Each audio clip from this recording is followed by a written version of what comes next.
SKT Gold and Diamonds Swarna Vaibhavam. Polki Gold Jewelry pi no wastage, no making charges. Diamonds కేవలం 45,999 రూపాయలు మాత్రమే. Welcome to news నిజాలు. నా పేరు లుంబిని. సెంటర్లో క్యాబినెట్ రీషఫ్లింగ్ గురించి చాలా కథనాలు వినిపిస్తున్నాయి. ఎక్కువగా ఒక జనరేషనల్ ట్రాన్సిషన్ అనేది జరగబోతుంది. విమెన్కి అలాగే యూత్కి ఇప్పుడు ఎక్కువగా మినిస్ట్రీస్ ఇచ్చే ఛాన్సెస్ ఎక్కువగా కనిపిస్తున్నట్టుగా కూడా కథనాలు వినిపిస్తున్నాయి. అండ్ మోస్ట్ ఇంపార్టెంట్లీ ఇప్పుడు ఈ గవర్నెన్స్ గురించైనా ఈ రీషఫ్లింగ్ లేదంటే 2029 సెంటర్లో జరగబోయే ఎలక్షన్స్ గురించా డిస్కస్ చేద్దాం. ఈరోజు మనతో జాయిన్ అవుతున్నారు senior journalist Suresh Kochattil sir మనతో పాటున్నారు. Let's talk. హలో సార్, నమస్తే. రైట్ సార్, సో కొత్త ఫేసెస్, కొత్త పేర్లు వినిపిస్తున్నాయి. And first ever youngest ever అని చెప్పొచ్చు, నితిన్ నబీన్ గారిని అపాయింట్ చేశారు as president of BJP. And also ఇప్పుడు కనిపిస్తున్న పేర్లు కూడా కొత్త వినిపిస్తున్నాయి. లైక్ స్మృతి ఇరానీ గారు మళ్ళీ పిక్చర్లోకి వచ్చారు. అండ్ అలాగే కంగనా రనౌత్ పేరు వినిపిస్తుంది, రామ్ మాధవ్ గారి పేరు. సో ఇవన్నీ మ్యూర్ స్పెక్యులేషన్ మాత్రమే, అంటే ఎంతవరకు నిజాలు ఉన్నాయి? నితిన్ నబీన్ గారి టీం అయితే అనౌన్స్ చేసేసారు. దాంట్లో కంగనా రనౌత్ అయితే లేరు, కానీ మార్పులు ఉన్నాయి చాలా మటుకు. అండ్ యావరేజ్ ఏజ్ యాక్చువల్లీ పెరిగింది. దీనికన్నా బీజేపీ పొలిటికల్ సెటప్లో, అంటే వాళ్ళ పార్టీ సెటప్లో జనరల్ సెక్రటరీస్ కానీ, వైస్ ప్రెసిడెంట్ కానీ, స్టేట్ ప్రభారీలు కానీ అన్నీ చూస్తే యావరేజ్ ఏజ్ ఒక 56 నుంచి 58 నడిమిట్లో ఉండేది. ఇప్పుడు అది పెరిగి 61 నుంచి 64 వెళ్ళిపోయింది. So it is not just youth, it is also experience. అది చాలా ఇంపార్టెంట్. ఎందుకంటే మీరు యూత్ మీద ఒకటే వెళ్తే then you will fall flat. అది దీనికన్నా ముందు కూడా జరిగింది. బీజేపీలో అన్లైక్ కాంగ్రెస్ ఒక ఫ్యామిలీ పార్టీ. ఇది చాలా మటుకు మన దేశాల్లో చాలా ఫ్యామిలీ పార్టీస్ ఉన్నాయి. ఆ ఫ్యామిలీ పార్టీలో ఫ్యామిలీ హెడ్ డిసైడ్ చేస్తారు ఎవరిని పంపారు. రాహుల్ గాంధీ కానీ, ప్రియాంక వాద్రా కానీ, సోనియా గాంధీ డిసైడ్ చేస్తారు. ఎవరు పార్టీ ప్రెసిడెంట్ కావాలి వాళ్ళే అవుతారు, ఎవరిని జనరల్ సెక్రటరీ చేయాలి వాళ్ళే అవుతారు. వాళ్ళ దాంట్లో ఇన్ని సంవత్సరాలు నేను పనిచేసి వచ్చాను అని ఒక క్వాలిఫికేషన్ ఉండదు. రెండవది మీ కాంపిటెన్స్ ప్రూవ్ చేయడం, అది కూడా ఉండదు వాళ్ళ దాంట్లో. మీరు 100 ఎలక్షన్లు ఓడిపోయిన రాహుల్ గాంధీ కూడా ఇప్పుడు కూడా లీడర్ ఆఫ్ ఆపోజిషన్గా ఉన్నారు. ఇంకా ఏ పార్టీలో ఉంటే, ఏ క్రికెట్ టీంలో ఉంటే కూడా తీసేస్తారు క్యాప్టెన్ని, కానీ ఆయన ఇంకా ఉన్నారు ఫ్లాప్ షో చేసిన తర్వాత కూడా. కానీ ఈ బీజేపీ అట్లాంటి కాదు. మీరు కమ్యూనిస్ట్లో కూడా కనిపిస్తుంది ఇది, యాక్చువల్లీ ఇదే యాటిట్యూడ్. కానీ కమ్యూనిస్ట్ వాళ్ళు ఇప్పుడు లేరు అనుకోండి, వాళ్ళని మ్యూజియంలో పెట్టాలి. ఇప్పుడు వాళ్ళు ఆ పరిస్థితికి వచ్చేసారు వాళ్ళు. సో బీజేపీలో ఇప్పుడు నితిన్ నబీన్ గారు వచ్చినప్పుడు as is the youngest BJP president అని చెప్పొచ్చు. చాలా సంవత్సరాల నుంచి తర్వాత ఇంత యంగ్ ఏజ్లో వచ్చిన వాళ్ళు. కానీ బీజేపీలో మీరు జనరేషన్ లీడర్షిప్ చూసుకుంటూ వస్తే జానా కృష్ణమూర్తి కానివ్వండి, బంగారు లక్ష్మణ్ కానివ్వండి, వెంకయ్య నాయుడు గారు కానివ్వండి, ఇట్లాంటి చాలామంది, ఎల్కే అద్వానీ గారు, Murali Manohar Joshi, then we had Rajnath Singh. So బీజేపీలో స్టడీగా ప్రెసిడెంట్స్ ఒకటి తర్వాత ఒకటి వస్తుంటారు. దాని తర్వాత జేపీ నడ్డా గారు last time, then now Nitin Nabin. So వీళ్ళు వచ్చినప్పుడు ఏం చేస్తారంటే వీళ్ళకి కావాల్సిన ఒక టీంని తెచ్చుకుంటారు తోడు.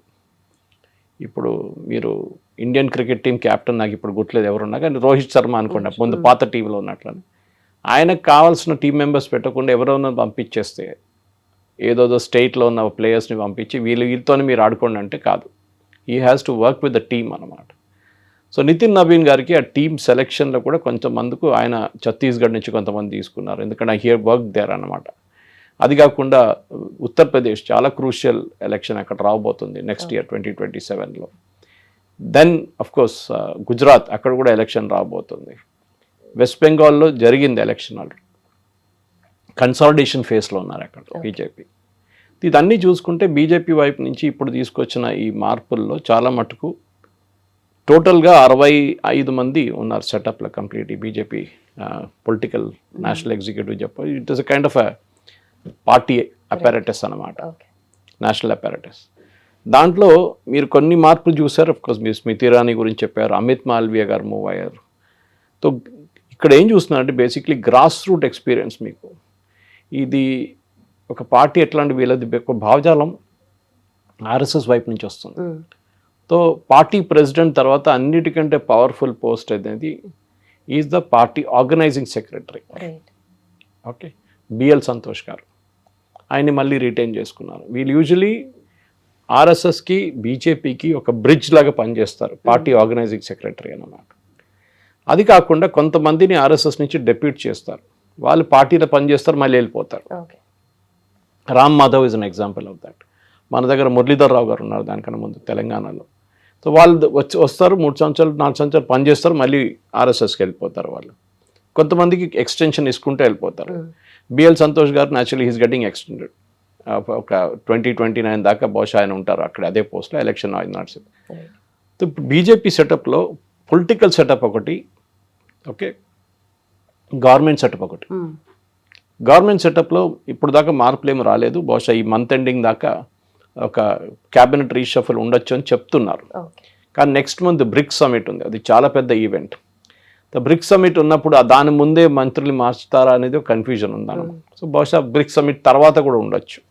ఇదంతా అయిపోయిన తర్వాత మోదీ గారు కొంచెం ఫ్రీ అయిపోతారు, అప్పుడు బహుశా క్యాబినెట్ రీషఫల్ ఉండొచ్చు. క్యాబినెట్లో కొంతమంది మినిస్టర్ లేరు ఇప్పుడు.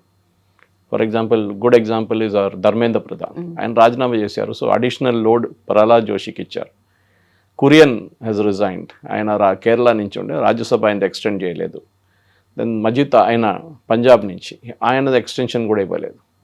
కానీ బీజేపీ కొంతమందిని కొత్తగా ఇప్పుడు పంజాబ్లో కూడా ఎలక్షన్ ఉంది నెక్స్ట్ ఇయర్ 2027లో.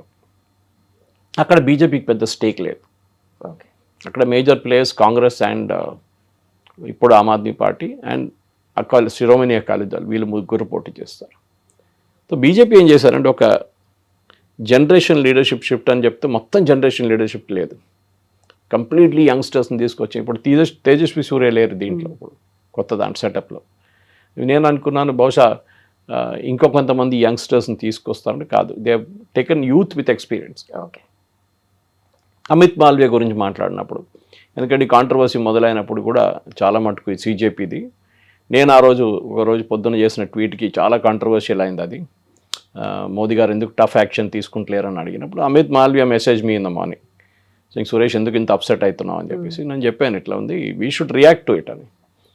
బహుశా అది పనిష్మెంట్ అని చూడలేము Amit Malviya. I think it's ఆయనకి ప్రమోషన్ కూడా రావచ్చు, బహుశా క్యాబినెట్లో తీసుకోవచ్చు. అండ్ ఈ వాజ్ వెస్ట్ బెంగాల్ ఇన్ఛార్జ్, అంటే అడిషనల్ ఇన్ఛార్జ్.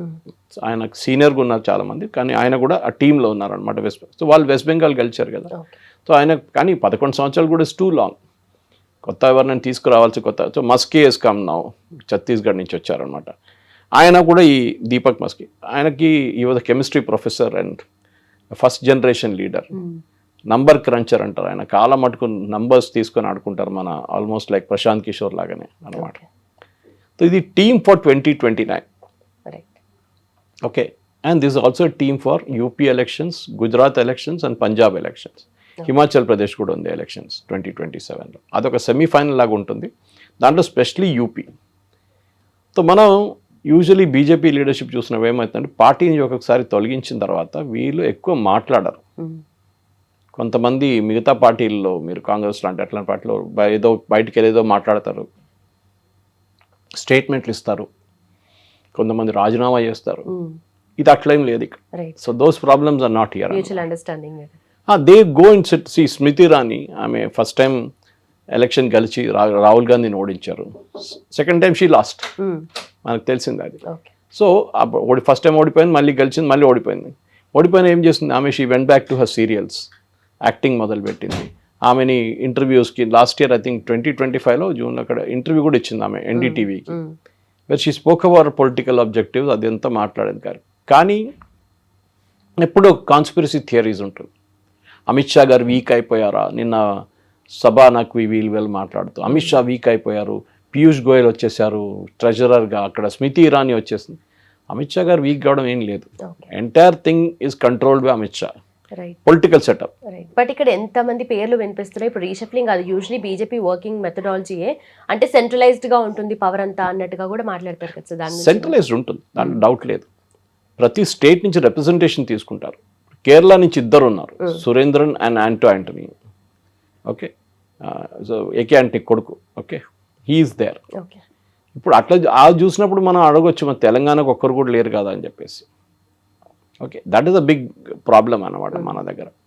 తెలంగాణ నుంచి ఎందుకు ఎవరు లేరు, ఆంధ్ర నుంచి పురంధేశ్వరి ఉంది, రామ్ మాధవ్ గారికి ఢిల్లీ కోటాలో ఇచ్చేసారంట. So Ram Madhav doesn't get counted in Andhra quota.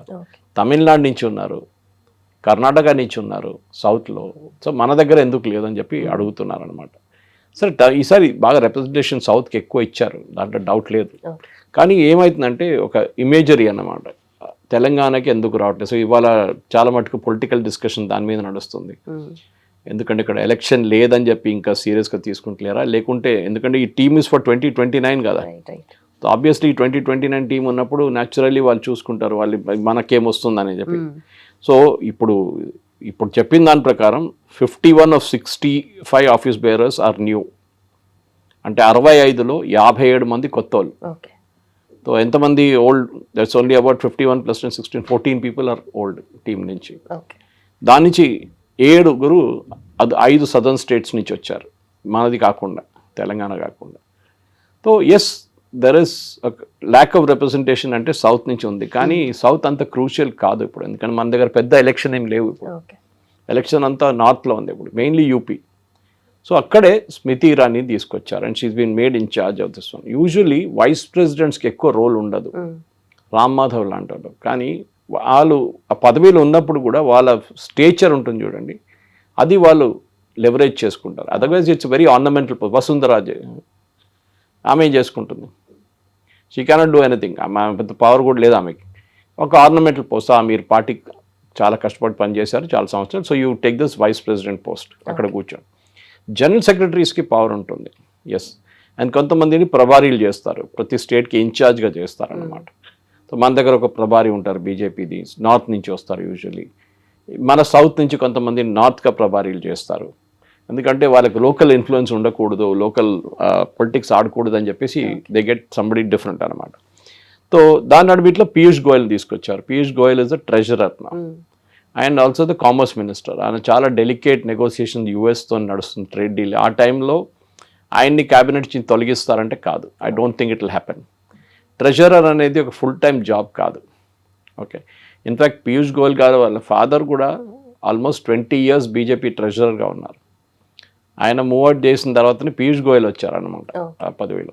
Of course is a chartered accountant, అదంతా అడ్వాంటేజ్ ఉంది యాజ్ అ ట్రెజరర్ అనమాట. మీకు తెలుసు ఎట్లా అండ్ ఒక ఎలక్షన్ వచ్చినప్పుడు డబ్బులు చాలా ఇంపార్టెంట్ ఉంటుంది. సో ఎట్లా మేనేజ్ చేయాలి, ఏం మేనేజ్ చేయాలి, ఫండ్స్ ఎక్కడి నుంచి జనరేట్ చేయాలి, ఇదన్నీ ఉంటుంది అనమాట. సో పీయూష్ గోయల్ గారు is a veteran at that point. ఇప్పుడు బీజేపీ వైపు నుంచి అడిగితే నెక్స్ట్ స్టెప్ ఏంటి, అది చాలా క్రూషియల్గా ఉండబోతుంది. అమిత్ మాల్వియా గారిని మార్చారని again I don't believe in it, కానీ బీజేపీది ఒక వీక్ పాయింట్ ఏంటంటే వాళ్ళ సోషల్ మీడియా. ఒక టైంలో బీజేపీ సోషల్ మీడియా అనేది కాంగ్రెస్ని 2014లో ఓడించింది బీజేపీ సోషల్ మీడియాని. ఆ టైంలో ప్రశాంత్ కిషోర్ వాజ్ విత్ మోదీ గారు, వాళ్ళ టీమే మేనేజ్ చేశారు క్యాంపెయిన్ అంతా. కానీ ఎక్కడో బీజేపీకి లాస్ట్ ఒక 5 సంవత్సరాల్లో సోషల్ మీడియాలో కొంచెం వెనకకి వెళ్ళిపోయారు వాళ్ళు. ఈ సీజేపీ ప్రొటెస్ట్ స్పెషల్లీ మీరు చూసుంటారు, మోదీ గారు చెప్పాల్సి వచ్చింది అందరు మినిస్టర్స్ దగ్గర, సీనియర్ లీడర్స్ దగ్గర, ఏంటి మీరందరూ ఇన్స్టాగ్రామ్ వాడండి అని చెప్పేసి. Why should Modi ji tell that to anybody? Okay, అదొక పెద్ద క్వశ్చన్ అనమాట. వాళ్ళు చేయాలి ఉండే కదా. సో మీరు మీమ్స్ తయారు చేస్తారో, లేకుంటే క్రియేటివ్స్ తయారు చేస్తారో, షార్ట్ వీడియోస్ తయారు చేస్తారు, ఇదంతా చేయాలండే. కానీ బహుశా they thought it is not like that. And Amit Malviya garu it's old school of thought అని చెప్పలేమని, ఆయన కూడా చాలా మటుకు క్రియేటివ్గా ఉంటారు. కన్వెన్షనల్ మైండ్ సెట్ ఉంది, కన్వెన్షనల్ మైండ్ సెట్ ఉండొచ్చు, కానీ ఈ ఇన్స్టాగ్రామ్ ఎట్లా అంటే you have to react very quickly to it. మీరు నేను రేపు పొద్దున్న చేస్తానులే అంటే కాదు, అది it has be done immediately. And అక్కడ ఎక్కువ పేషెన్స్ లేదు వాళ్ళకి. They have only 10 seconds, 20 seconds, 30 seconds, దాంట్లో మెసేజ్ చెప్పేసేయాల్సిందే మీరు. అది సీజేపీ కానీ వాళ్ళ సపోర్టర్స్ బాగా వాడుకున్నారు. ఇవాళనే I was meeting one senior media guy gentlemen and he was telling, ఆయన చెప్తున్నారు నా దగ్గర, సురేష్ గారు బిలీవ్ చేయరు, నా కూతురు కూడా ఈ అజిటేషన్ మొదలైనప్పుడు సీజేపీ అని ఇంట్లో మాట్లాడుతుండే. బికాజ్ వాళ్ళ సోషల్ మీడియా కంప్లీట్గా స్వాంప్ అయిపోయింది. మీరు ఏది యూజ్ ఓపెన్ చేసినా అక్కడ అదే వస్తుంది. ఇన్ఫ్లుయెన్సర్స్ని వాడుకున్నారు, డబ్బులు పెట్టారు, మెటా దగ్గర కోట్లు ఐ థింక్ ఆల్మోస్ట్ 100 crores ఖర్చు పెట్టారు అంటున్నారు పబ్లిసిటీ కోసం. అదే మనిషి ఇప్పుడు అంటున్నారు, ఆయన అంటున్నారు, కానీ 2-3 వారాల తర్వాత మా కూతురు ఇప్పుడు దాని గురించి మాట్లాడలేదు. So this is exactly what I was predicting. ఎందుకంటే ఆ టైంలో ఇంత పబ్లిసిటీ జనరేట్ చేయడంలో స్వాంప్ చేసేసారు లిటరలీ. ఓకే, కానీ ఏ రోజు అజిటేషన్ అయిపోయిందో ధర్మేంద్ర ప్రధాన్ రాజీనామా చేసేసారు, ఆ రోజు నుంచి స్లైడ్ స్టార్టెడ్ హ్యాపెనింగ్. వాళ్ళు పబ్లిసిటీలో దాని కొత్త పాయింట్స్ తీసుకొచ్చారు. గవర్నమెంట్ స్కూల్స్ ఇన్స్పెక్ట్ చేయడము, ఓకే, పొలిటికల్ స్టేట్మెంట్స్ ఇవ్వడం, ఇదంతా చేస్తున్నారు. బేసిక్లీ వాళ్ళు ఆమ్ ఆద్మీ పార్టీ వాళ్ళందరూ. సో బీజేపీ వైపు నుంచి ఇప్పుడు ఈ తీసుకొచ్చిన మార్పుల్లో ఒకటి మనం ఏం చూడాల్సిందంటే, డ్రాస్టిక్ అని చెప్పొచ్చు. డ్రాస్టిక్ ఓవరాల్ అమిత్ షా గారు ఉన్నప్పటి నుంచి వచ్చిన దాని తర్వాత ఉన్న ఆయన ఓన్ టీం తెచ్చుకున్నారు. అమిత్ షా గారు కూడా ప్రెసిడెంట్ ఉన్నప్పుడు ఆ టైంలో. ఓకే. సో యావరేజ్ ఏజ్ మీరు చూస్తే ఆఫ్ దట్ 65 ఆఫీస్ బేరర్స్లో 51 మంది అరౌండ్ 50 years ఎక్స్పీరియన్స్ అని చెప్పొచ్చు. 51లో while around 50 years and more ఉన్నారు వాళ్ళు. 20 మంది ఏమో between the age of 56 and 59 ఉన్నారనమాట. మిగతా వాళ్ళు బిలో అబౌవ్ దట్ నంబర్ 60 అన్న. సో ఇదొక ఏజ్ గ్రూప్ చాలా బాగుందండి. 61 అని చెప్పేది మనకు చాలా మటుకు ఓల్డ్ స్కూల్ ఆఫ్ థాట్ అని వచ్చేసింది. కానీ రాహుల్ గాంధీ గారు ఆల్మోస్ట్ 58కి వచ్చేసారు, ఆయన రిటైర్మెంట్ ఏజ్కి వచ్చారు. కానీ ఈ still considered young. It's is okay, no problem. కానీ మనం ఇద్దరు ముఖ్యమంత్రిని కూడా తీసుకొచ్చారు వీళ్ళు, మీరు దీంట్లో చూస్తే. ఒకటి తిరాజ్ సింగ్ రావత్ అని మన ఉత్తరాఖండ్ ముఖ్యం, ఇంకోరు బిప్లబ్ కుమార్ దేవ్, ఆయన పెళ్లి కూడా అయింది మొన్న. సో ఆయనకు వెడ్డింగ్ గిఫ్ట్ లాగా వీళ్ళిద్దరు ఎక్స్ చీఫ్ మినిస్టర్స్. వాళ్ళు కూడా పార్టీలు తీసుకొచ్చి they have been also given general secretary position, which is very powerful. Sambit Patra he's got a promotion. ఆయన పేరు దీంట్లో డీటెయిల్గా కనిపించట్లేదు, కానీ నాకు అనిపించింది ఏంటంటే సంబిత్ పాత్రా గారికి ఎంటైర్ నార్త్ ఈస్ట్ అప్పగించేస్తారు. ముందు మణిపూర్ ఒకటే ఉండే ఆయనకి. నా entire north east is under him. So maybe it's kind of promotion ఆయనకి. అది కాకుండా మనం చూసిన ఈ అపాయింటీస్ వస్తున్న 23 స్టేట్ నుంచి యూనియన్ టెరిటరీ వస్తున్నప్పుడు కూడా చాలా మటుకు కాన్సన్ట్రేషన్ ఏం చేశారంటే క్యాస్ట్ ఈక్వేషన్ చూసుకున్నారు. అది మీరు కష్యత్ ఉండొచ్చు, మీరు బ్రాహ్మిన్స్ ఉండొచ్చు, మీరు ఓబీసీస్ ఉండొచ్చు, ఓబీసీస్లో అగైన్ కేటగిరీస్ ఉండొచ్చు, అట్లా అపాయింట్ చేశారనమాట. ఈవెన్ వెస్ట్ బెంగాల్లో కూడా ఒక లేడీని అపాయింట్ చేశారు. She was never in politics, కానీ బీజేపీ కోసం కష్టపడి బూత్లో కూర్చున్నాం ఆమె. She was appointed as one of the general secretary. So అట్లాంటి చాలా మందిని తీసుకొచ్చారు వీళ్ళు.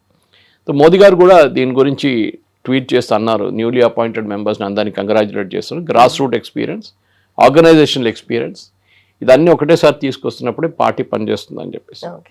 సో ఇప్పుడున్న దీంట్లో చాలా మటుకు మనం చూస్తే ఈ former Rajasthan party president Satish Poonia, ఆయన ఒక జాట్.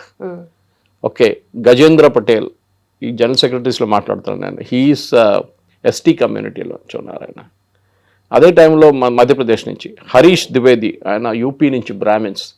యూపీలో చాలా క్రూషియల్, ఎందుకంటే లాస్ట్ ఎలక్షన్లో బీజేపీ లోక్సభ ఎలక్షన్లో చాలా పూర్గా బాగా పర్ఫామ్ చేయలేదు యూపీలో. దానికి కారణం కొన్ని చాలా ఉన్నాయి. ఒక కారణం ఏం చెప్తున్నారంటే బహుశా వాళ్ళు బ్రాహ్మిన్స్ని నెగ్లెక్ట్ చేశారు. చిన్న కమ్యూనిటీ కానీ వాళ్ళ ఓట్ స్ప్రెడ్ అవుట్ ఉందన్నమాట. క్యాండిడేట్ సెలెక్షన్ కూడా బాగా లేకుండే లాస్ట్ టైం. ఇప్పుడు సంజయ్ భాటియా చూడండి, he was from Haryana. So Punjabi community ఆయన. వీళ్ళందరూ తీసుకొచ్చారు డిఫరెంట్ కమ్యూనిటీస్ నుంచి. బ్రాహ్మిన్స్ కానీ, ఈ చెప్పినట్ల జాట్లు కానీ, వీళ్ళందరినీ స్పెసిఫిక్ పంజాబీ కమ్యూనిటీ వీళ్ళు తీసుకొస్తే బీజేపీ క్రాస్ రిప్రజెంటేషన్ ఇస్తున్నారు. కానీ ఒకటి ఉంది, రామ్ మాధవ్ గారి post, that is the very crucial one. ఎందుకంటే 13 వైస్ ప్రెసిడెంట్స్లో ఒకరు ఆయన. దాని తర్వాత మన్ప్రీత్ సింగ్ బాదల్ ఫ్రమ్ పంజాబ్, ఎందుకంటే పంజాబ్లో ఎలక్షన్ రాబోతుంది. It's very crucial. Purandeswari Andhra Pradesh నుంచి, she was already there before and మళ్ళీ ఆమె రిపీట్ చేశారు. భజంత్ సింగ్ పాండా ఒడిశా నుంచి, రిటైన్డ్ యాజ్ వైస్ ప్రెసిడెంట్. ఒడిశాలో ఇప్పుడు ఎలక్షన్ ఏం లేవు, కానీ నెక్స్ట్ ఎలక్షన్ దాకా ఆయన ఉంటారు అక్కడే. కానీ దానికన్నా అన్నిటికంటే ఇంపార్టెంట్ నేను చెప్పింది స్మృతి ఇరానీ. అఫ్కోర్స్ సునీల్ బన్సల్ ఉన్నారు, he is still there, deeply involved అన్న. ఎందుకంటే వెస్ట్ బెంగాల్ అండ్ ఒడిశా ఎలక్షన్లో చాలా మటుకు ఒక టర్న్ అరౌండ్ తీసుకొచ్చిన మనిషి Sunil Bansal, and is a very close confident of Amit Shah అన్నమాట. తవాడే ఆయన కూడా ఉన్నారు, he is also there. And ఆయన కూడా అమిత్ షా గారు రైట్ హ్యాండ్ లాగా ఉంటారనమాట. సో యూపీ ఎలక్షన్కి బహుశా వీళ్ళిద్దరిని, ఎందుకంటే బీహార్ తర్వాత యూపీ లాగా జాగ్రఫికలీ పక్కనే ఉన్నారు కదా, so they can handle this campaign అని చెప్పేసి. కానీ యూపీలో at the end of the day it is going to be Yogi Adityanath. ఆయన క్యాంపెయిన్ నడిపిస్తాను. బీజేపీ దీనికన్నా ముందు కూడా క్లారిఫై చేశారు. So there is no confusion on that. But Smriti Irani ఒక కనెక్షన్ చూడండి, అదే she cuts across different age groups cut off చేస్తుంది ఆమె.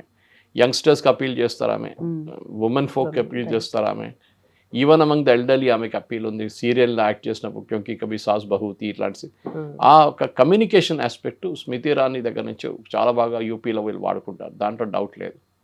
కానీ కొన్ని మార్పులు రాబోతుంది. అఫ్కోర్స్ సోషల్ మీడియా టీంలో కూడా వాళ్ళ స్ట్రాటజీస్ మార్చాల్సి వస్తుంది, క్యాంపెయిన్ స్ట్రాటజీస్ మార్చాల్సి వస్తుంది. బహుశా ఈ కొత్త వచ్చిన వాళ్ళు కూడా దాంట్లో మార్పులు తీసుకొస్తారు. Okay, right. సరే, అదే ఇప్పుడు కొత్తగా సోషల్ మీడియా కూడా ఇంకొంచెం యాక్టివ్ అవుతుంది. బీజేపీ సోషల్ మీడియా కూడా. అండ్ దాంట్లో నెసరీ చేంజెస్ అంటే ఇప్పుడు ఇంపాక్ట్ క్రియేట్ చేయాలి, ఎందుకంటే ఆల్రెడీ చేస్తున్న వర్క్ని పోర్ట్రే చేయాలి డెఫినెట్లీ. సో ఎలాంటి చేంజెస్ చేయాలంటారు sir? First of all BJP వాళ్ళు ఫస్ట్ టర్మ్లో 2014లో మీరు చూస్తే చెప్పాను చూడండి, ప్రశాంత్ కిషోర్ వాళ్ళ టీం అప్పుడు హ్యాండిల్ చేశారు. అప్పుడు వాళ్ళు చాలా మటుకు ఫేస్బుక్లో కాన్సన్ట్రేట్ చేశారు. అండ్ వాళ్ళు ఒక వీడియోస్లో యూట్యూబ్ లాంటి వీడియోస్ చేయడం ఎంత ఉండే ఆ టైంలో. మన దేశంలో ట్విట్టర్ అనేది చాలా ఎలిటిస్ట్ క్రౌడ్ ఉంటారు దాంట్లో. ఐ థింక్ దేశంలో బహుశా 2% మంది ట్విట్టర్లో ఉన్నారు. At the same time you got 54 crore people on Instagram. Youngsters అందరు అక్కడ ఉన్నారు. ఈ మారుతున్న దాంట్లో బీజేపీ వాళ్ళ వైపు నుంచి మార్పులు తీసుకురాలేదు. మీరెవరో పంపించింది కాపీ చేసి వేయడం కాదు. ఇన్స్టాగ్రామ్లో అది నడవదు అట్లా. Instagram you have to create creatives. దానికి ఒక టీం కావాల్సి వస్తుంది. బహుశా అది యంగ్స్టర్స్లో ఉంటుంది. వాళ్ళు ఇమ్మీడియట్గా వాళ్ళ దగ్గర సాఫ్ట్వేర్స్ ఏదైనా కానివ్వండి, అడోబ్ ప్రీమియర్ వాడాలని లేదు, కానీ ఏదైనా ఒక క్యాన్వా కూడా వాడచ్చు. మీరు can create videos the way you want. Clip champ use చేయొచ్చు. చాలా మటుకు స్పీడ్ ఈజ్ ఎసెన్స్ అనమాట. ఒక ఇన్సిడెంట్ జరిగిన తర్వాత ఆ రోజు అక్కడ జంతర్ మంతర్లో ఎన్ని వీడియోస్ తీశారు చూడండి వాళ్ళు, ఎన్ని మీమ్స్ తీశారు చూడండి. Of course deep fake videos కూడా చేశారు, కానీ that was oppose pulled out later. కానీ వాళ్ళ వైపు నుంచి చేసిన అగ్రెషన్ చూడండి, అదొక యంగ్ మైండ్కే వస్తుంది అనమాట. ఏం చేయాలి, ఎట్లా చేయాలి, వాళ్ళ లాంగ్వేజ్, మాట్లాడడం అన్న లాంగ్వేజ్ ఉంటుంది యంగ్స్టర్స్ది. అది మన ఓల్డ్ పీపుల్ మాట్లాడేలాగా కాదు. అది నాలాంటి కొంచెం కేర్ఫుల్గా మాట్లాడతారు, కానీ వాళ్ళకి దే ఆర్ వెరీ స్నాపీ. వాళ్ళ వాట్సాప్ లాంగ్వేజ్ ఒకటి ఉంటుంది వాళ్ళది. ఓకే, అది కూడా వాడతారు. సో ఐ థింక్ బీజేపీ ఒక పెద్ద మార్పు అక్కడ తీసుకొస్తున్నారు. మీరే చూస్తారు, మోదీ గారు ఆయనే ఒక వీడియో చేశారు యూజింగ్ ఎ వర్టికల్ మోడ్. 3 వీడియోలు చేశారు యాక్చువల్లీ. సో అక్కడే తెలిసిపోతుంది. దాని తర్వాత ఆఫ్ కోర్స్ ఈ సెడ్ ఈ told BJP MPs, BJP leaders మీరందరూ ఇన్స్టాగ్రామ్లో ఉండాలని చెప్పి. ఎందుకంటే మన దగ్గర 34 కోట్ల మంది సో కాల్డ్ జెన్జీ క్రౌడ్ ఉన్నారు మన దగ్గర. So they are a big number. అంత పెద్ద నంబర్ కాకపోతే కానీ గుడ్ నంబర్ అన్నమాట. సో వాళ్ళు ఎట్లా ఓటేస్తారు, మీరు ఇప్పుడు ఆర్ఎస్ఎస్ వైపు నుంచి కూడా చూస్తున్నారు, యువ సమ్మేళనాలు చేస్తున్నారు. ఆర్ఎస్ఎస్ సర్సంఘచాలక్ గారు మాట్లాడుతున్నారు యంగ్స్టర్స్ గురించి. సో అందరు తెలిసిపోయిందంటే ఈ యొక్క జనరేషన్ని మీరు బ్రెయిన్ వాష్ చేయడానికి చాలా ఈజీ. జేఎన్యూ లాంటి చోట్లనో, ఇక్కడ మన దగ్గర ఎఫ్లూనో, హెచ్సిఓలో బ్రెయిన్ వాష్ చేయడం ఈజీ. ఓకే, కానీ వాళ్ళని కరెక్ట్ దారి చూపించి ఇదే కరెక్ట్ నడుస్తుందని చెప్పడానికి, మెసేజెస్ పంపించడానికి బీజేపీ ఇన్స్టాగ్రామ్ని వాడుకోవాల్సి వస్తుంది.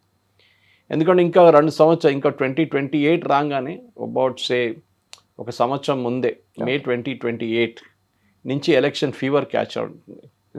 ఓకే, దాని తర్వాత ఏప్రిల్ మేలో ఎలక్షన్ నడుస్తుంది. నెక్స్ట్ ఫిబ్రవరి కూడా స్టార్ట్ కావచ్చు 2029లో.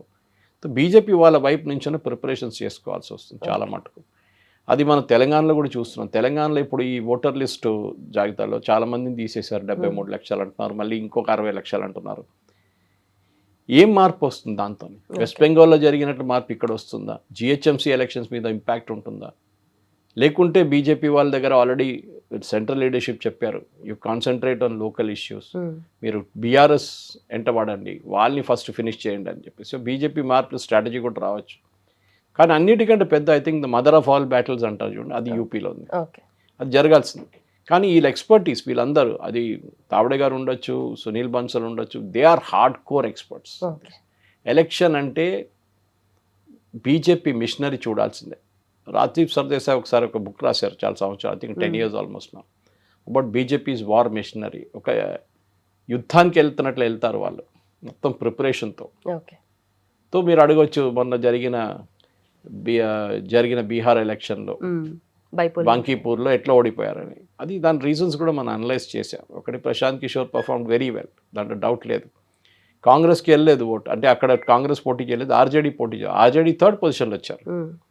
గవర్నమెంట్ వ్యతిరేకత ఉంటే ఆ ఓట్లు ఆర్జేడీకి వెళ్ళాలి ఉండే, కానీ కొత్తగా ఆయన వచ్చిండు, ఆయనకు ఓటేశారు. చాలా ఈయన కూడా ట్రై చేసి చూద్దాం మనం అని చెప్పేసి.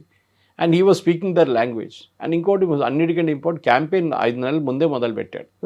బీజేపీ వాళ్ళు లాస్ట్ మినిట్లో క్యాండిడేట్ కూడా మార్చేశారు. సో ఈ క్యాండిడేట్ సెలెక్షన్ అనేది యూపీలో చాలా క్రూషియల్గా ఉండబోతుంది. అండ్ యూపీని మీరు ఒక బ్యాక్గ్రౌండ్గా స్మృతి ఇరానీ వాడుకుంటారు.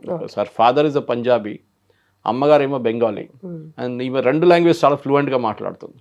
And better part of northern UP Punjabis ఉంటారు మన దగ్గర. పిలిభీత్ అంతా ఆ ఏరియాలో మనీకా గాంధీ ఎక్కడి నుంచి పోటీ చేసుకెళ్తారు, వరుణ్ గాంధీ కూడా ఒకసారి. సో ఆ ఏరియాస్లో Punjabi speaking will really work అనమాట. సో బహుశా ఇంకా అఫ్కోర్స్ ఆమెకి అసిస్టెంట్స్ 2-3 ఇస్తారు వాళ్ళు, కానీ పొలిటికల్ సెటప్లో. కానీ ఇది మేజర్ క్యాంపెయిన్ స్మృతి ఇరానీ, యోగి ఆదిత్యనాథ్ కలిసి నడిపిస్తారు అక్కడ. నితిన్ నబీన్ ఎక్స్పీరియన్స్ వైజ్ ఆయనకి ఎక్స్పీరియన్స్ తక్కువ ఉండొచ్చు, కానీ అడ్వాంటేజ్ ఏంటంటే బీజేపీలో ఇట్లాంటి చాలామంది నేతలు వచ్చారు. ఇప్పుడు జానకృష్ణమూర్తి గారు వచ్చినప్పుడు అందరు అడిగారు, ఆయన ఈజ్ వెరీ ఫ్రమ్ సౌత్ నుంచి, తమిళనాడు నుంచి, ఆయన ఏం చేయబోతున్నారని చెప్పేసి. కానీ ఆ 2 సంవత్సరాల పదవిలో ఉన్నప్పుడు చేసుకుంటారు వాళ్ళ వైపు నుంచి. They might not be the same stature as Amit Shah కానీ ఈవెన్ జేపీ నడ్డా గారు కానీ, కానీ చేస్తారు. బీజేపీ అంటే నేను చెప్పాను చూడండి, ఎక్స్ప్లెయిన్ చేశాను, it is a war machinery. వాళ్ళ దాంట్లో మీరు ఎన్ని సంవత్సరాలు ఫీల్డ్లో పనిచేశారు, మీరు ఎట్లాంటి రిజల్ట్స్ తీసుకొచ్చారు, దానిలాగానే అప్రైజల్ లాగా చేసి వాళ్ళని ప్రమోషన్ ఇస్తారు. అది ఇప్పుడు జరిగిందనమాట. కానీ still there is lot to catch up, especially కమ్యూనికేషన్లో. బీజేపీ వైపు కమ్యూనికేషన్ సెల్ చేంజ్ చేయలేదు, కానీ ఐటీ సెల్లో మార్పు వచ్చింది. దాని ఇప్పుడు పేరు మార్చి సోషల్ మీడియా సెల్ అని చేస్తున్నారు అనమాట. Right sir, right. And also very calculative steps అయితే డెఫినెట్లీ ఇప్పుడు బీజేపీ టైం అయితే వచ్చిందంటారా? సిజేపీని వీళ్ళంత సీరియస్గా తీసుకోక్కర్లేదు. వీళ్ళకి థ్రెట్ ఉన్నది బీజేపీకి మెయిన్గా యూపీఏ. రైట్. ఒకసారి ఈ ఎలక్షన్ గెలిచారనుకోండి, 400+ సీట్స్ ఉన్న యూపీలో, హ్యూజ్ స్టేట్. ఇక్కడ బీజేపీ ఈసారి majority or close to 2/3 majority వస్తే బీజేపీకి 2029 ఎలక్షన్ స్వీప్. ఎందుకంటే ఎప్పుడు చెప్తారు చూడండి, యూపీ ఎవరు గెలుస్తారో వాళ్ళే గవర్నమెంట్ ఫామ్ చేస్తారు ఢిల్లీలో. That is true. Root of Delhi is through UP అంటారు, అది ఇప్పుడు కూడా అంతే. 80 సీట్లు ఉన్నాయి, 540 సీట్లు, 80 సీట్లు అంటే హ్యూజ్ నంబర్. కానీ మోదీ గవర్నమెంట్ కొన్ని మార్పులు తీసుకురాబోతున్నారు. అంటే ఇవాళ మళ్ళీ న్యూస్ వచ్చింది, women's reservation bill, amendment act తీసుకొస్తారు, దాంతోపాటు డీలిమిటేషన్ తీసుకొస్తా అంటున్నారు. ఏం జరుగుతుందో తెలియదు. సో అదొస్తే మొత్తం గేమ్ అంతా మారిపోతుంది కంప్లీట్గా. ఫర్ ఎగ్జాంపుల్ రేపు హైదరాబాద్ కాన్స్టిట్యున్సీ ఒక రిజర్వ్డ్ ఉమెన్స్ కాన్స్టిట్యున్సీ అంటే ఏం చేస్తారు వీళ్ళు ఇప్పుడు? ఓబీసీ ఏం చేస్తారు? మొన్నదాకా ఆయన ఫుల్ ఎఫర్ట్ ఎక్కడే పెట్టారు. వాళ్ళు గెలుస్తారు, వాళ్ళ పార్టీ నుంచి ఎవరైనా లేడీ క్యాండిడేట్ని పెడతారు, వాళ్ళు గెలుస్తారు, ఆమె డమ్మీగా ఉండిపోతుంది. కానీ నంబర్ ఆఫ్ సీట్స్ ఇంక్రీజ్ అయినప్పుడు న్యాచురలీ ఒక టెన్షన్ ఉంటుంది. 830, 840 ఎంత అయితే కానీ నంబర్ ఆఫ్ సీట్స్ మీద పోటీ. అప్పుడు యూపీ 80 నుంచి 120కి వెళ్తుంది. అన్ని స్టేట్స్ 50% ఇంక్రీజ్ అవుతుంది వాళ్ళ సీట్ మీద. అదొక పెద్ద ఛాలెంజ్గా రాబోతుంది. ఎందుకంటే మళ్ళీ మేనేజ్ చేయడంలో మీరు ఇంత మెషినరీ మేనేజ్ చేయాలంటే మీకు అంతమంది బూత్ లెవెల్ వర్కర్స్ కావాల్సి వస్తుంది. ఎప్పుడు అమిత్ షా గారు చెప్తుంటారు, booth management is the key. బూత్లో ఎంతమంది ఉన్నారు, 10 మందో 15 మందో బీజేపీ వాళ్ళు ఉన్నారు, కాంగ్రెస్ వాళ్ళు ఎంతమంది ఉన్నారు చూసుకోవాల్సి. అది చాలా ఓటర్స్ని బూత్లో తీసుకురావాల్సి వస్తుంది. కానీ ఇప్పుడు మనం చూస్తున్నాం, మన ఎస్ఐఆర్ ప్రాసెస్లో కూడా చాలా మటుకు ఫేక్ ఓటర్స్ని తీసేశారు. సో అదొక మేనేజ్ చేయడం కొంచెం ఈజీ అయిపోయింది అనమాట. ప్రతి స్టేట్లో తమిళనాడులో 1 కోటి మందిని తీసేశారు, వెస్ట్ బెంగాల్లో 1 కోటి మందిని తీసేశారు, గుజరాత్లో 2 కోట్ల మందిని తీసేశారు, 2 కోట్ల 30 లక్షలు, యూపీలో 3 కోట్ల 60 లక్షల మందిని తీసేశారు లిస్ట్ నుంచి. సో స్టేట్ స్పెసిఫిక్ కాదు ఇది. కానీ బీజేపీ వైపు నుంచి కూడా మనం చూస్తున్న మటుకు చాలా మటుకు ఈ మార్పులు తీసుకొస్తున్నా చూడండి. అది ఇట్స్ అ బిగ్ చేంజ్. ఎందుకంటే రామ్ మాధవ్ కానీ, బిప్లబ్ దేవ్ కానీ, స్మృతి ఇరానీ కానీ బీజేపీ నేషనల్ టీంలో there is a thing which is different అన్నమాట. సో సునీల్ బన్సల్ కానీ, వినోద్ తావడే గారు కానీ, వీళ్ళందరూ they are the most crucial people. వాళ్ళు ఉన్నారు, ఎక్కడికి వెళ్ళలేదు. దాంట్లో స్మృతి ఇరానీ అండ్ బిప్లబ్ దేవ్ని యాడ్ చేశారు. As we discussed, Piyush Goyal will be the treasurer. Deepak Maski ఏమో ఇప్పుడు కొత్త అమిత్ మాల్వియా గారిని రీప్లేస్ చేస్తారు సోషల్ మీడియా కన్వీనర్గా.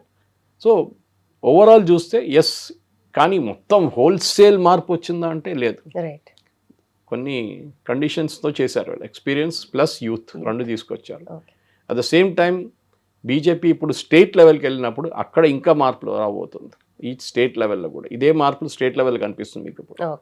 ఒకసారి స్టేట్ లెవెల్ ఎలక్షన్స్, ప్రెసిడెంట్స్ అక్కడ లోకల్ బాడీ ఎలక్షన్స్లో వాళ్ళు స్టేట్ లెవెల్లో ఆఫీస్ బేరర్స్ని సెటప్ చేస్తున్నారు. అక్కడ కూడా చాలా మటుకు మార్పులు తీసుకురావాల్సి వస్తుంది. They have to up the game, ఇంగ్లీష్లో అంటారు.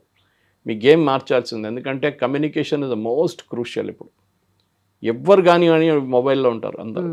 They all are looking at mobiles. ఆ మెసేజెస్ అక్కడి నుంచి వెళ్తుంది. మీరు న్యూస్ పేపర్లో ఫుల్ పేజ్ యాడ్లు ఇస్తే ఎవరు చూడరు. టెలివిజన్ యాడ్ ఉంటే ఎవరు దాని ముందు ఉండరు. So you have to go on YouTube, you have to go on Instagram, మీరు ఫేస్బుక్ అంతా. కానీ మోస్ట్లీ ఇన్స్టాగ్రామ్లో విజువల్ ఇమేజరీ అనేది ఇన్స్టాగ్రామ్లో ఉంటుంది. దాన్ని మాస్టర్ చేయడం అనేది ఒక ఆర్ట్ యాక్చువల్లీ. అది బీజేపీ వాళ్ళు నేర్చుకోవాలి. మోస్ట్ ఇంపార్టెంట్లీ లోకల్ లెవెల్లో నేర్చుకోవాలి. ఓకే, అది మీరు తెలుగులో ప్రొడ్యూస్ చేస్తారా, కన్నడలో ప్రొడ్యూస్ చేస్తారా, లేకుంటే తమిళ్లో చేస్తారా, ఏదైనా చేయండి, కానీ ఆ లోకల్ లెవెల్లో మీకు చేయాల్సి వస్తుంది. మీరు కాదు మేము ఢిల్లీ నుంచి పంపించిన క్రియేటివ్ యూస్ చేస్తామంటే అది పనికిరాదు. లోకల్ ఇష్యూస్ చాలా ఇంపార్టెంట్ ఉంటుంది. చూద్దాం తెలంగాణలో కూడా ఏం చేస్తారనేది. ఎందుకంటే ఒక్కరు కూడా ఇక్కడి నుంచి ఇప్పుడున్న ఈ కమిటీలో వెళ్ళలేదంటే అది కొంచెం, ఎందుకంటే ఆల్మోస్ట్ 65 మంది ఆఫీస్ బేరర్స్లో ఒక్కరైనా తెలంగాణ నుంచి ఒక్కరు కూడా లేరు. That is a big disappointment. But I think కొంతమంది అన్నారు తర్వాత చూద్దాంలే ఏమైనా వస్తుంది, మార్పులు వస్తుందేమో అని. కానీ మేబీ నితిన్ నబీన్ కానీ అమిత్ షా గారు కానీ వాళ్ళు థాట్ అబౌట్ ఇట్. కానీ ఎవరు లేరు కదా ఇప్పుడు, అంత అవసరం లేదు తెలంగాణ నుంచి అనుకుంటారు. కానీ కేరళ నుంచి ఇద్దరు తీసుకున్నప్పుడు ఇక్కడ కూడా ఒకరినైనా తీసుకోవాలి. But it's a disappointing thing. But it's okay, no problem. అది బీజేపీ తెలంగాణ వాళ్ళు కూడా ప్రూవ్ చేయాలన్నమాట. That we are important, we can do things అని ప్రూవ్ చేస్తే బహుశా నెక్స్ట్ రౌండ్ ఆఫ్ రీషఫుల్ అక్కడ కూడా కొంతమందిని తీసుకుంటారు వాళ్ళు. Okay okay. బట్ సార్ నిజంగా ఇది గవర్నెన్స్ పరంగా చూస్తుంటే అంత ఈ పాయింట్ ఆఫ్ టైంలో అవసరం అంటారా? ఎందుకంటే పాలసీ మేకింగ్ విషయంలో కూడా చేంజెస్ అవుతూ ఉంటాయి కదా. ఇప్పుడు ఇన్స్టిట్యూషనల్గా ఇన్స్టెబిలిటీ అనేది వస్తుంది కదా.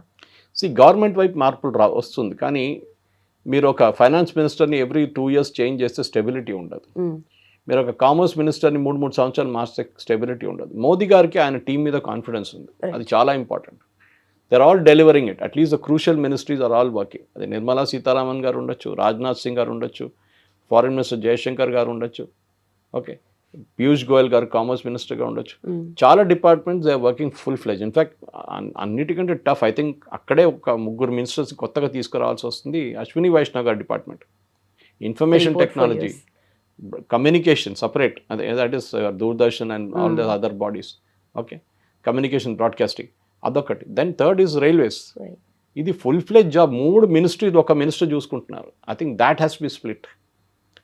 బహుశా ఆయన ఈ can either take care of railways best ఆయనకి పోర్ట్ఫోలియో ఆయన, because is an IITian at the end of the day. So Ashwini Vaishnaw గారు అది చూసుకుంటే బాగుంటుంది. అక్కడ ఒక 3 తీసుకొస్తారు. సో ఇది ఐదర్ ఈ 2 వారాల్లో జరగాలి, లేకుంటే బ్రిక్స్ సమ్మిట్ తర్వాత క్యాబినెట్లో కొన్ని మార్పులు రావు. కానీ అక్కడ కూడా ఐ డోంట్ థింక్ మేజర్ మార్పులు రావు. ఎందుకంటే ఇప్పుడు స్టేట్ డెప్యుటేషన్స్ అయితే ఆల్రెడీ అయిపోయింది. పార్టీకి పంపించాల్సిన పార్టీలో ఆల్రెడీ వెళ్ళిపోయారు. సో కొత్తగా మీరు ఎవరిని మినిస్ట్రీలో తీసుకున్నప్పుడు కూడా మీరు ఉన్న వాళ్ళని ఎక్కడికి పంపిస్తారు? You have to send them to states which have got elections coming up. అక్కడ యూపీ ఉందన్నమాట, హిమాచల్ ప్రదేశ్ ఉంది, గుజరాత్ ఉంది, పంజాబ్ ఉంది. సో ఇట్లాంటి స్టేట్స్కి మీరు ఎక్కడి నుంచి ఎవరైనా సీనియర్ లీడర్స్ని పంపిస్తారా? But I have my own doubts. Modi గారు ఆయన టీం మార్చారు, అక్కడెక్కడ కొంచెం కాస్మెటిక్ చేంజెస్ చేస్తారండి. Right. Done sir, thank you so much. Thank you very much.